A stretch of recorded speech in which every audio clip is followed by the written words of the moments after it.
Orangnya dua orang yang berbahagia tak jaga perumahan hatinya cukup baik. Baik tak fikir lagi tanya yang muda-muda dia dah kawin kafe persoalan dengan dunia. Hana muda mahta.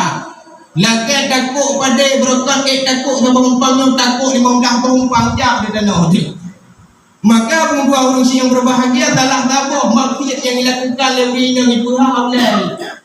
Nyo di dalam kitab Jawakir Jawahir nyo berpegang si barang gagal beragam yang han mampu ijaga aurat kurmo sino awal leko damang yang mereka dibandingkan kurmo yang buka aurat kurmo tapi yang celok dalam mereka dua-dua yang sabah netting lain fakultas yang benar pengkuah urung yang berbahagia maka tinuk yang kedua kepada urung yang kan mukrimnya nyo 70 tahun akan dirawung iaitu di arung iaitu lembah-lembah neraka kelaknya maka bungkuah tak jaga iaitu rumah katanya supaya baik buka aurat baik itu di hadapan rumah tanpa dipakai jilbab nyo dosa imbas kepada danyo idanyo dosa drone cukup do tatanggung lah mendosaan dan rumah nyo